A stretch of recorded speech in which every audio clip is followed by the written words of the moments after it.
오늘 우리에게 주시는 말씀은 에스라 6장 1절에서 12절 말씀입니다.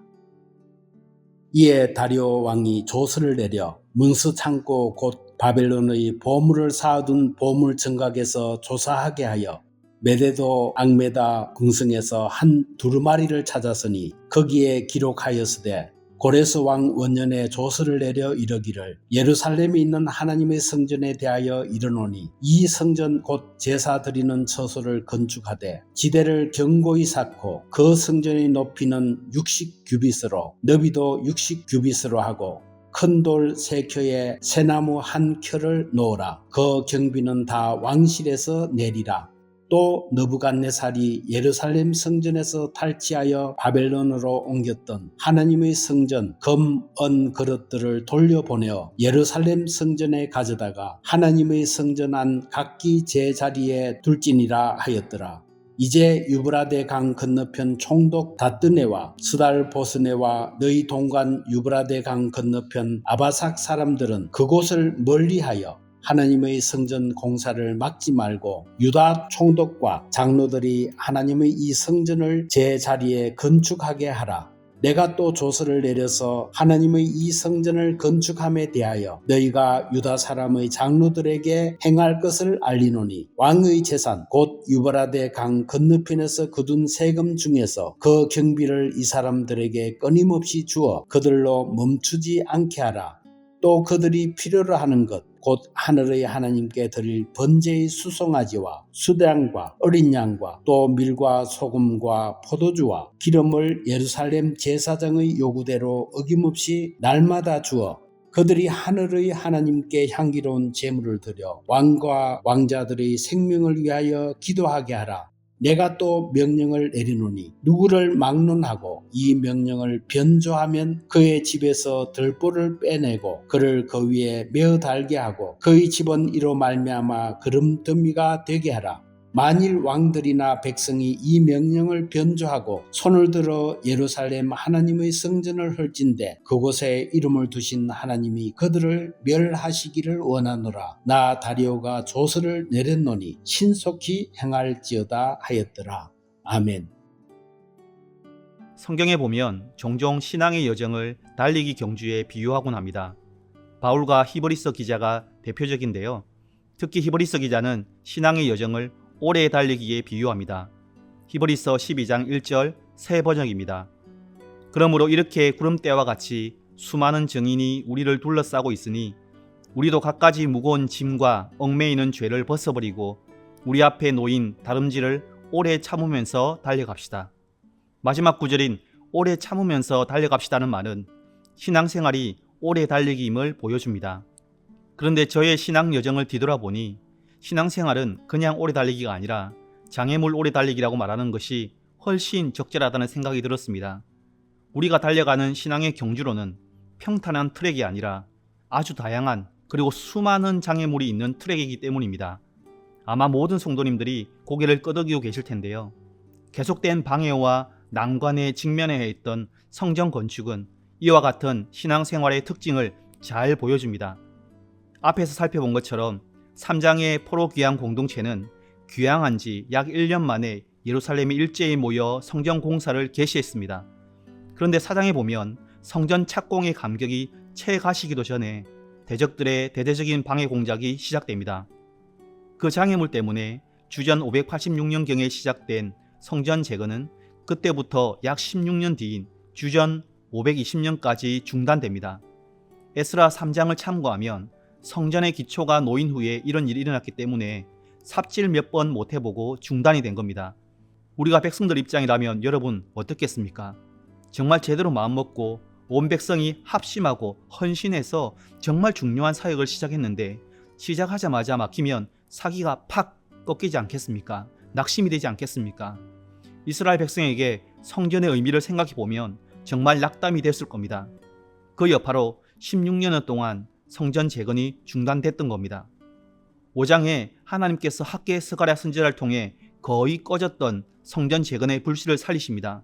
학개 스가랴 선지자의 예언을 들은 지도자들이 다시 힘을 내서 성전 건축을 재개하는데요. 멈췄던 역사의 수레바퀴를 다시 굴리는데 얼마나 큰 힘이 들었겠습니까?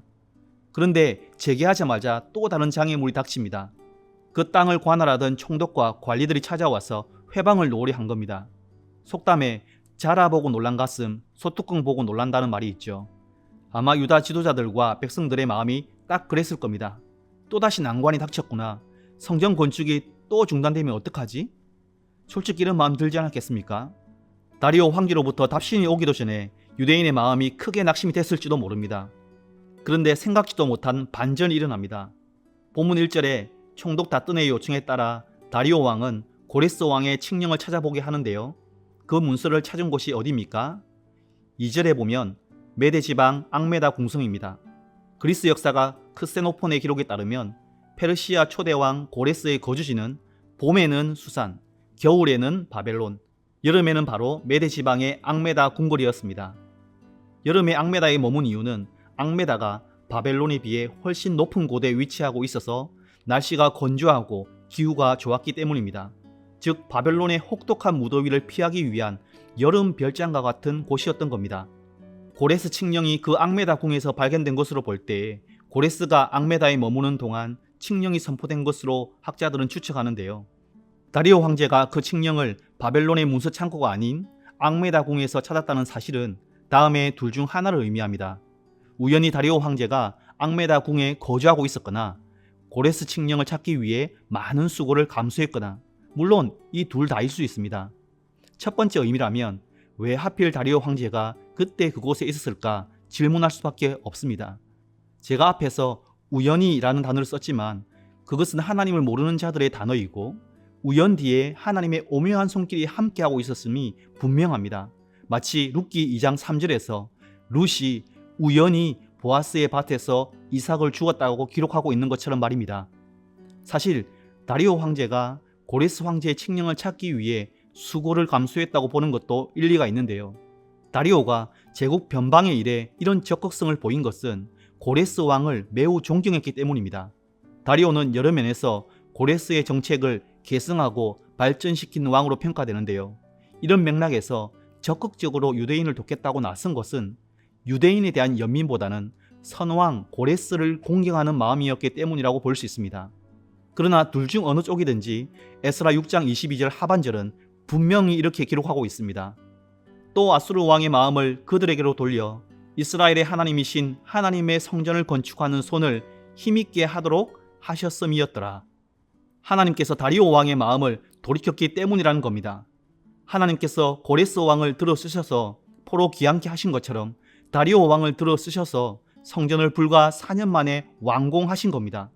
그것도 대적들의 방해를 이용해서 오히려 성전 건축의 합법성과 정당성을 밝히실 뿐만 아니라 대적들의 방해마저 원천 봉쇄하시고 황실의 전폭적인 지지 속에서 모든 역사가 일사천리로 진행되게 하셨습니다. 성도 여러분, 우리 하나님이 이런 분이십니다. 마음만 먹으면 우리 앞에 놓인 태산 같은 장애물조차 그냥 치우시는 정도가 아니라 아예 그 장애물을 반전의 도구로 선용하시는 분이십니다. 역풍을 순풍으로 바꾸시고 대적자를 후원자로 변화시키는 분이십니다. 우리가 불렀던 373장 2절 가사처럼 풍랑으로 인하여 더 빨리 가게 하시는 하나님이십니다. 이 하나님께서 지금도 살아계셔서 어떤 상황 속에서도 어떤 장애물을 만나도 하나님의 뜻에 순종하며 말씀의 경주로를 인내하며 달려가는 성도들과 교회 위에 역사하고 계십니다. 이런 점에서 우리가 하고 있는 신앙의 경주는 그냥 장애물 오래 달리기가 아닙니다. 하나님께서 개최하시고 동행하시고 간섭하시고 역사하시는 장애물 마라톤입니다. 그런데 여러분, 바로 이 지점에서 어떤 분들의 마음이 불편해지고 질문이 생길 겁니다. 하나님께서 마음만 먹으면 역풍도 순풍으로 바꾸실 수 있는데 왜 처음부터 장애물을 치워주시지 않으실까? 그것도 하루 이틀도 아니고 10수년 동안이나. 나쁜 일을 하는 것도 아니고 개인의 야망도 아니고 하나님 당신이 원하셨고 약속하셨던 성전을 건축하는 일이지 않은가? 자연스러운 질문이라고 생각합니다. 복음과 하나님 나라를 위해서 선한 뜻을 품고 선한 일을 하는데 난관에 부딪히고 장애물에 직면할 때에 우리 마음에 이런 질문이 생기면서 낙심이 됩니다. 성도 여러분, 그때 우리는 하나님의 가장 큰 관심이 어디에 있는지 생각해 보아야 됩니다. 포로 귀환 당시 하나님의 가장 큰 관심이 무엇이었을까요? 최대한 빨리 성전이 재건되어 있는 것이었을까요? 단호히 아닙니다. 하나님께서 최초에 성막을 지으라고 하신 이유를 한번 생각해 보십시오. 성막을 만들려고 하신 이유는 하나님을 예배하라고 그런 겁니다. 이스라엘이 예배 공동체가 되는 것이죠. 그런데 여러분, 하나님만을 예배하는 공동체가 된다는 건 어떤 의미입니까? 그건 이스라엘 백성이 하나님만 믿고 하나님만을 의지하고 하나님만을 따르는 순결한 신앙의 공동체가 되는 것입니다. 하나만 더 묻겠습니다. 하나님은 왜 이스라엘이 그런 거룩한 공동체가 되길 그렇게 간절히 원하셨을까요? 출애굽기 29장 45절 46절에 그 답이 있습니다. 내가 이스라엘 자손 중에 거하여 그들의 하나님이 되리니 그들은 내가 그들의 하나님 여호와로서 그들 중에 거하려고 그들을 애굽 땅에서 인도하여 낸 줄을 알리라. 나는 그들의 하나님 여호와니라. 거룩한 하나님께서 그들 가운데 항상 임재하셔서 함께 하시기를 원하셨기 때문입니다. 그래서 성막은 신혼방에 자주 비유되곤 했습니다. 신랑이신 하나님과 신부인 이스라엘 백성이 함께하는 신혼방 말입니다. 다시 말해 성막과 성전은 하나님의 이 소망을 이루기 위한 수단일 뿐입니다. 그렇습니다. 하나님의 최고의 관심은 무너진 성전의 재건축이 아니라 귀한 공동체가 순결한 신앙의 공동체가 되는 것입니다. 하나님만 믿고 하나님만을 의지하고 하나님만을 따르는 거룩한 성전 공동체가 되는 것입니다.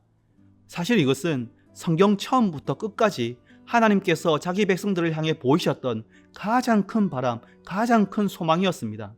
그것을 간파했던 사도 바울은 고린도후서 6장 16절에서 이렇게 말했던 겁니다. 우리는 살아계신 하나님의 성전이라. 이와 같이 하나님께서 이르시되 내가 그들 가운데 거하며 두루 행하여 나는 그들의 하나님이 되고 그들은 나의 백성이 되리라. 성전 재건축은 순결한 신앙 공동체 재건을 위한 수단일 뿐이었습니다. 말씀을 맺겠습니다. 성도 여러분, 하나님의 나라와 교회를 위해 그리고 선한 일에 힘쓰고 계십니까? 그 헌신과 노력에 진심 어린 응원과 박수를 보냅니다. 하나님께서 그 사랑의 수고를 절대로 헛되게 하지 않으실 겁니다. 그런데 우리가 보기에 그 사역과 선한 일이 생각지도 못한 장애물과 난관에 부딪히고 막힐 때도 있을 것입니다. 오히려 그 일로 인해 생각지도 못한 역풍을 맞을 때도 있을 겁니다. 하나님이 침묵하시며 나몰라라 하시는 것처럼 보일 때가 있을 겁니다. 이런 순간이 닥칠 때 우리가 가져야 할 마음은 낙심이나 포기가 아닙니다. 오히려 그때 우리는 하나님이 나를 향해 그리고 우리를 향해 품으신 마음과 계획을 기억해야 됩니다. 왜입니까? 하나님의 궁극적 관심은 그 사역이나 그 선한 일이 아니라 우리 자신이기 때문입니다. 하나님은 그 일을 이루시는 것보다 그 일을 수단 삼아 우리를 거룩한 성도로 변화시키고 우리 교회를 거룩한 성전으로 지어가시는 것에 최고의 관심을 가지고 계시기 때문입니다. 우리 때문에 우리를 변화시키기 위해서 우리가 감당하기 어렵고 이해하기 힘든 난관을 주시기도 하고 돌아가기도 하시고 참을 수 없을 만큼 오래 기다리기도 하시고 때로는 아예 막기도 하십니다. 태산 같은 장애물을 너무나 간단히 치워버리시기도 하시고 때가 되면 걸림돌을 디딤돌로 폭풍 같은 역풍을 놀랍게 순풍으로 바꾸시기도 하시는 겁니다. 그러므로 사랑하는 형제자매 여러분, 우리가 헤아릴 수 없는 상황이 닥치더라도 일의 결과는 하나님께 맡깁시다. 그리고 살아계신 여호와 하나님을 경외하면서 우리 앞에 놓인 장애물 오래 달리기 경주로를 열심히 신실하게 달려갑시다. 그럴 때 하나님께서 그 과정과 시간을 통해 우리를 거룩하고 순결한 신앙의 공동체로 빚으시고 우리 안에 성령으로 충만히 임재하실 것입니다. 아무쪼록 우리 안에 이런 인내와 소망이 지속되고 어떤 순간에도 하나님의 최고의 관심이 누구인지 결코 잊지 않길 주님의 이름으로 축복합니다. 이 시간 들은 말씀과 교회를 기억하며 기도했으면 좋겠습니다.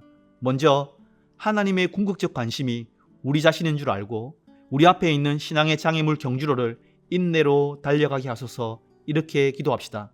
그리고 우리 섬 공동체가 성령께서 충만히 임재하시는 순결하고 거룩한 성전으로 지어져 가게 하소서. 이 두 가지 기도 제목으로 기도하시고 개인적인 기도 제목으로 기도하시겠습니다.